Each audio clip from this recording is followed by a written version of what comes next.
हरे कृष्णा। अंतर्राष्ट्रीय कृष्ण भावना भव्य संघ इस्कॉन खारघर द्वारा प्रस्तावित यह प्रातःकालीन श्रीमद् भागवत सत्र में आए आप सब भक्तों का हार्दिक स्वागत है। आप सब श्री श्री राधा मदन मोहन जी के शुभकामनाएं स्वीकार करें, श्रील प्रभुपाद जी के कृपा प्राप्त करें। यह श्रीमद् भागवतम वैष्णव भक्तों का परम धन है, प्राण है। यह श्रीमद् भागवतम साक्षात भगवान का वांग्मय स्वरूप है। यह परमहंस संहिता है।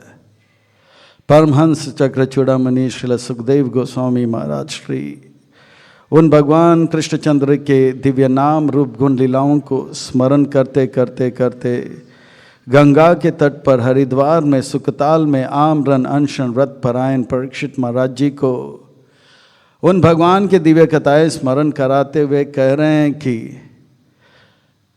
प्रहलाद महाराज वे अपने सहपाठियों को यह बता रहे हैं कि भगवान का भक्ति करना बहुत सरल है, आसान है, क्योंकि भगवान सबके हृदय में स्थित हैं। हरि सर्वभूतेषु, वो हरि सबके हृदय में स्थित हैं। और उस हरि को समझने के लिए पिछले श्लोक में बताया कि हमें गुरु आश्रय लेना होगा, गुरुपाद आश्रय लेना होगा, गुरु के शरण जाना होगा। वो गुरु के शरण में जाकर हम सेवा करेंगे। तद्विधि प्रणिपातेन परिप्रश्नेन सेवया उपदेशान्ति ते ज्ञान ज्ञानिना तत्वदर्शिना।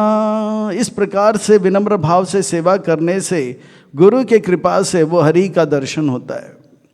और उस हरि का जब दर्शन होगा तब जाके हम हर जीव को शरीर नहीं आत्मा के साथ परमात्मा का दर्शन करेंगे।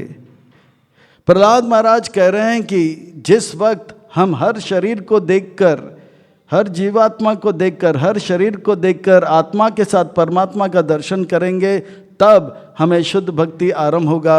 और उसका वर्णन कल के श्लोक में करने वाले हैं। यानी कि प्रहलाद महाराज ये बता रहे हैं कि शुद्ध भक्ति तब आरंभ होता है जब हम हर जीव जो है उसे आत्मा के साथ परमात्मा का दर्शन करे, तब असली भक्ति, शुद्ध भक्ति आरंभ होता है। और उस शुद्ध भक्ति के लिए प्रहलाद महाराज सारे अपने सहपाठियों को प्रोत्साहित कर रहे हैं, शुद्ध भक्ति में लग जाओ, शुद्ध भक्ति में लग जाओ। और हम सब उसी प्रकार के शुद्ध भक्ति में लगे हुए हैं प्रभुपाद जी की कृपा से। और यह शुद्ध भक्ति जैसे आरंभ हो जाएगा तो श्रील रूप गोस्वामी पाद अपने सुंदर ग्रंथ भक्ति रसामृत सिंधु में वर्णन करते हैं, क्लेशाग्नि, कोई दुख का हमें अनुभव नहीं होगा। क्लेश अग्नि यानी कि क्लेश का नाश हो जाएगा। लंच मात्र भी, थोड़ा सा भी क्लेश का अनुभव नहीं होगा। शरीर में कितना भी पीड़ा हो या कितना भी बाहर के परिस्थिति प्रतिकूल क्यों ना हो, पर मन शांत होगा। यह है शुद्ध भक्ति का पहला लक्षण।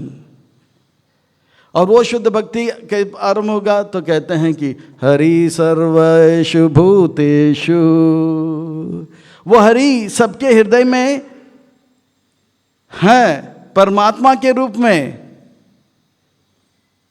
वो हरि का दर्शन करना चाहिए और वो तब होगा गुरु के कृपा से, तब हमारा शुद्ध भक्ति आरंभ होगा। और तब हम जो है इस संसार के द्वंद्व से, मान अपमान से, लाभ हानि से और अनुकूल प्रतिकूल परिस्थिति से प्रभावित नहीं होंगे। खुशी से खुश नहीं होंगे, दुखी से दुख नहीं होंगे। हम खुशी और दुखी, सुख और दुख के परे ये जो मन का तीसरा स्तर है वो है आनंद का अनुभव करने लग जाएंगे। और इस बात पर जोर देते हुए प्रभुपाद जी हरि सर्वेषु भूतेषु कहते हैं कि इस बात का ढोंगी लोग जो है अर्थ का अनर्थ करा देते हैं और कहते हैं कि हरि सबके हृदय में निवास करते हैं, तो इसका अर्थ है हर जीव हरि है। नहीं, प्रभुपाद जी बोल रहे हैं हरि नहीं, वह हरि सबके हृदय में है परमात्मा के रूप में।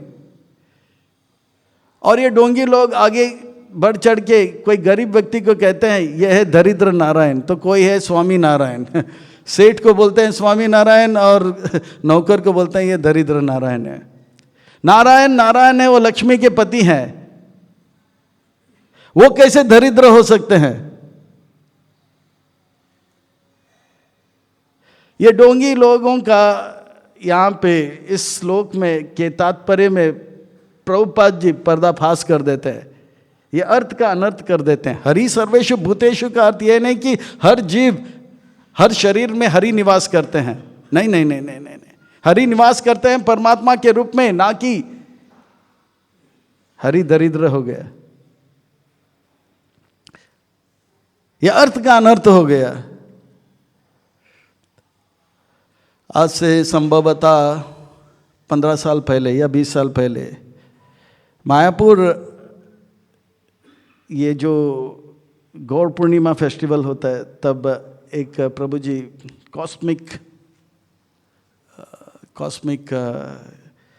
कॉस्मोलॉजी के ऊपर, वैदिक कॉस्मोलॉजी के ऊपर सेमिनार किया करते थे। उनका नाम है ऐरावत प्रभु। ऐरावत प्रभु ये जो हैं परम पूज्य श्री श्रीमद जयप्रताप स्वामी महाराज श्री के शिष्य हैं। और ऐरावत प्रभु जो हैं वो ये सनातन धर्म के अनुयायी नहीं है, अपितु वो ये इस्लाम के जो है इस्लामी मुसलमान उनका बैकग्राउंड रहा। उनका जीवन का ऐसा एक घटना है, वो पढ़ाई में बहुत तेज हुआ करते थे और मस्जिद जाना बहुत उनको अच्छा लगता था। एक दिन उनके मन में जिज्ञासा निकल आया था, तो ब्रह्म जिज्ञासा हो गया। और जिज्ञासा ऐसा निकल गया, वो पूछने लगे कि क्या अल्लाह सब जगह पे है? जय श्री श्री राधा मदन मोहन जी की जय, श्री श्री गौरनीताई की जय। तो उन्होंने कहा क्या अल्लाह सब जगह पे है? तो जिज्ञासा आगे बढ़ गया। तो मौला ने कहा हाँ। तो क्या अल्लाह मल में भी है, गंदगी में है, मूत्र में है? काफिर काफिर काफिर काफिर वो है जो अल्लाह का बंदा नहीं है। काफिर है वो जो नहीं बंदा इस्लाम का, अल्लाह का बंदा नहीं है। काफिर दूर हो जाओ मेरे नज़रों से। तो ये नया नया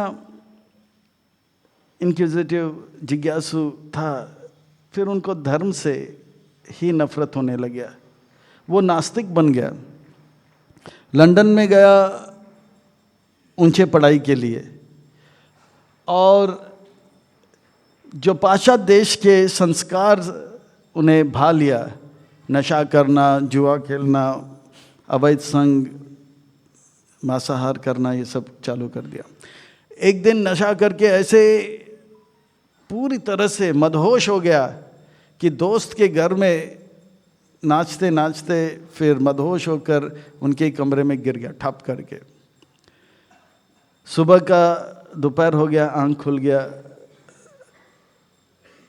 तो भगवान का ऐसा कृपा हुआ, उनका आंख खुलते ही सामने एक पत्रिका मैगजीन था, उसमें लिखा था God is everywhere even in stool. उसके बंद अक्ल का ताला खुल गया। उनके बचपन के जिज्ञासा जागृत हुआ। God is everywhere even in stool, यानी कि भगवान सब जगह पे है, मल में भी है।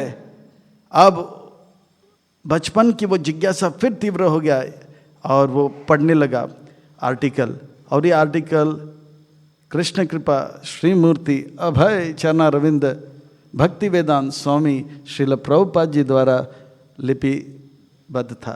श्रील प्रभुपाद की। और वो मैगजीन था बैक टू गॉड हेड। वो पूरा जो है आरंभ से अंत तक वो पढ़ने लगा, एक एक पन्ना पढ़ लिया, और इतना उनको आनंद का अनुभव हुआ, इतना उनको सुकून हुआ, इतना उनके अंदर जो है एक प्रकार से प्यासा को, बहुत प्यासा है तो थोड़ा सा जल मिल जाए तो प्यास बुझ जाता है। जब भूखे व्यक्ति को बहुत भूख होने के बाद थोड़ा सा खाना मिल जाता है तो संतुष्टि होता है, उस प्रकार से इस जिज्ञासु को जिज्ञासा पूर्ण होने से बहुत संतुष्टि हुआ। और उन्होंने देखा कि ये जो है कहाँ से आता है पत्रिका, तो देखा लंदन का था। वो आदि अंत तक पूरा पढ़ के एड्रेस लिया, गया, और गया तो गया, पूरा अंदर गया, भक्त बन गया। तो भगवान सब जगह पे है, हरि परमात्मा के रूप में, शिरोदक्षय विष्णु के रूप में सब जगह पे है। और उनका सुंदर वर्णन आता है भागवत में कि कमल के फूल में निवास करते हैं और उन पीतांबर वस्त्र धारण करते हैं और शंख गदा पद्म धारण करते हुए सुंदर मुकुट और कुंडल और सुंदर वनमाला और कौस्तुभ मणि और श्रीवस्त्र धारण करते हैं। यह है वो हरि। ये दरिद्र कैसे हो सकते हैं? अगर ये दरिद्र है तो पीला वस्त्र नहीं, गीला वस्त्र पीला वस्त्र हो सकता है, आगे से गीला पीछे से पीला, ऐसा फटा हुआ हो सकता है। पर जब हरि का वर्णन आता है तो सुंदर पीतांबर वर्ण धारण करते हैं। हरि सर्वेश भूतेषु। इस बात को लेकर प्रभुपाद जी जो हैं इनको खंडन करते हैं, ढोंगी लोगों का, बोलते हैं कि पर्दाफाश करते हैं, ये अर्थ का अनर्थ करा देते हैं। वो हरि सर्वेषु भूतेषु का अर्थ होता है हरि परमात्मा के रूप में हर जीव में निवास करते हैं, ना कि हर शरीर में हरि निवास करते हैं। तो शरीर गरीब है तो वो दरिद्र नारायण हो गया, वो मालिक हो गया तो स्वामी नारायण हो गया, ये नारायण वो नारायण। प्रभुपाद जी के तात्पर्य में प्रभुपाद जी ये शब्द इस्तेमाल करते हैं, नहीं, हरि परमात्मा के रूप में निवास करते हैं, ये अर्थ का अनर्थ हो गया। हमें समझना चाहिए शास्त्र को गुरु के माध्यम से, साधु के माध्यम से समझना चाहिए, आचार्यों के माध्यम से समझना चाहिए, न तो अर्थ का अनर्थ हो जाएगा। एक बार एक व्यक्ति सेठ जी चला गया सत्संग में, सत्संग में गया तो गया, कभी सत्संग जाता नहीं था, सब लोग बोला सेठ जी आ गए, सेठ जी आ गए।